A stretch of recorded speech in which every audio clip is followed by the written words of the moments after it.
اگر تم نے آئندہ اس لڑکی کے بارے میں غلط سوچا، یہ لوگ تو گھر بدر ہوں گے ہی، تمہیں تمہارے ابو معاف نہیں کریں گے۔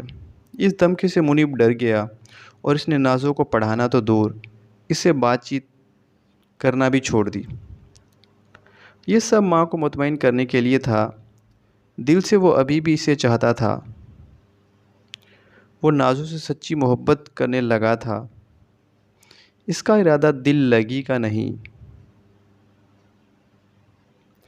بلکہ اس کے ساتھ شادی کرنے کا تھا۔ منیب نے سوچا، پہلے تعلیم مکمل کر لوں، پھر والدین سے اپنی شادی کی بات کروں گا، کہ میں نازو کو شریک حیات کے روپ میں دیکھنا چاہتا ہوں۔ 2 سال خاموشی سے گزر گئے۔ نازو نے بھی بہت احتیاط اور تحمل سے کام لیا، اس وقت کا انتظار کرتی رہی جب تک منیب تعلیم کے مکمل کرنے کے بعد اپنے پیروں پر کھڑا ہو جائے۔ البتہ یہ دونوں گھر والوں سے چھپ کر بات کر لیتے تھے۔ جب چچی گھر میں نہ ہوتی، ان کا راز صرف میں جانتی تھی۔ نازو مجھے اپنا دوست اور غم گزار سمجھتی تھی، مجھ پر اعتبار بھی کرتی تھی۔ منیب کے بڑے بھائی نجیب کی شادی ہو گئی اور میں چچا جان کی بہو بن کر ان کے گھر آ گئی۔ اب چچی اکیلی نہ رہی، شادی کے بعد گھر کی ذمہ داری انہوں نے میرے سپرد کر دی۔ میں نے گھر سنبھال لیا، تب انہوں نے نازو کی چھٹی کر دی۔ مالی امداد اب بھی وہ اس کی ماں کو دیتی تھی، لیکن اپنے گھریلو کاموں سے نازو کو ہٹا دیا کہ بچی جوان ہو گئی ہے، اس کا اپنے گھر میں رہنا ہی بہتر ہے۔ مجھے بھی کہا کہ اب بیٹی یہ گھر بار تمہارا ہے، چاہو تو دوسری ملازمہ رکھ لو، لیکن نازو کو واپس اپنی ماں کے پاس بھیج دو، کیونکہ نورہ بیمار رہتی ہے اور دیکھ بھال کے لیے اپنی بیٹی کی ضرورت ہے۔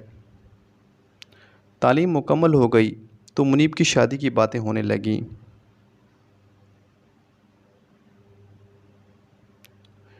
چچی چاہتی تھی کہ وہ اس کی شادی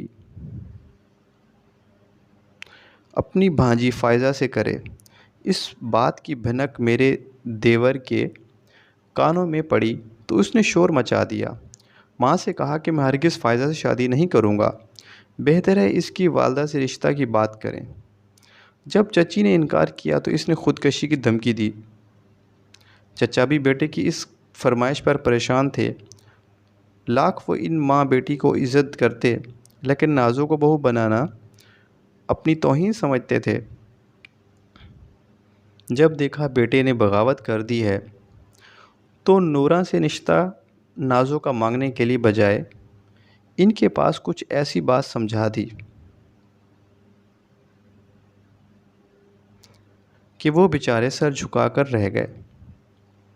ان دنوں منیب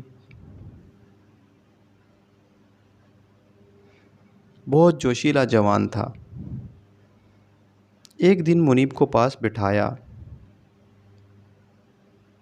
میری بات سنو غور سے، مجھے تمہاری خوشی عزیز ہے۔ ایک بات مان لو، جب تک تم انجینئر بن کر نہ دکھاؤ گے، نازو کی ماں اپنی بیٹی کا رشتہ نہیں دے گی۔ نازو کا رشتہ لینا ہے تو پڑھنا ہوگا۔ وہ پڑھائی کے لیے باہر چلا گیا اور محنت کرنے لگا۔ جب اسے خط ملا کہ اچانک حادثے میں نازو کا انتقال ہو گیا، یہ صدمہ منیب کے لیے بہت سخت تھا۔ وہ کیا کر سکتا تھا؟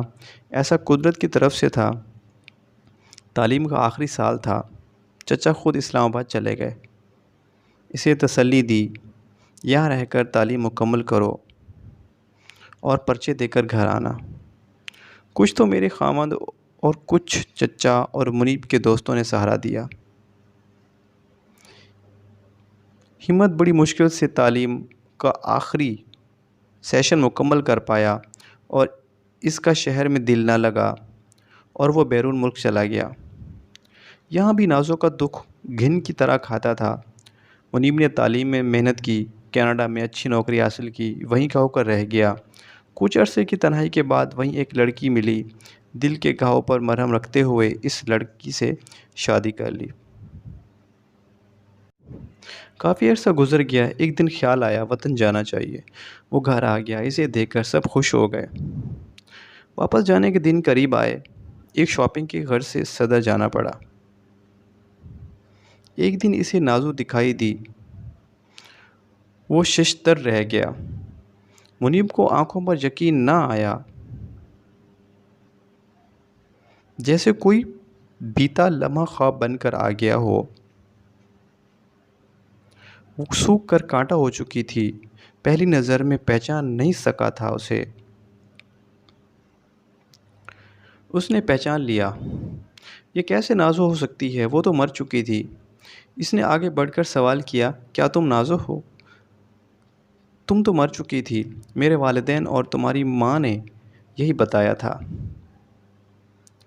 انہوں نے جھوٹ کہا تھا کہ مجھے اور تمہاری جدا کرنے کے لیے تمہارے والدین نہیں چاہتے تھے کہ وہ مجھے تمہارا بہو بنائے۔ والدہ ان کے احسانوں کو بوجھ تلے جھکی ہوئی تھی۔ انہوں نے ہاتھ جوڑ کر ماں سے منت سماجت کی تھی اور ایسا ہی کہے گی۔ تمہیں پڑھنے کے لیے اس لیے بھیج دیا اور مجھے والدہ اپنے ساتھ لے کر لاہور آ گئی، جہاں تمہارے والد اپنے دور کے ایک غریب رشتہ دار سے میری شادی کروا دی۔ میں وہاں جیتے جی مر گئی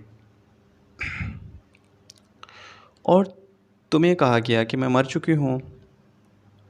ہاں میں مر چکی ہوں، میں کب زندہ ہوں؟ میں تمہیں زندہ لگ رہی ہوں۔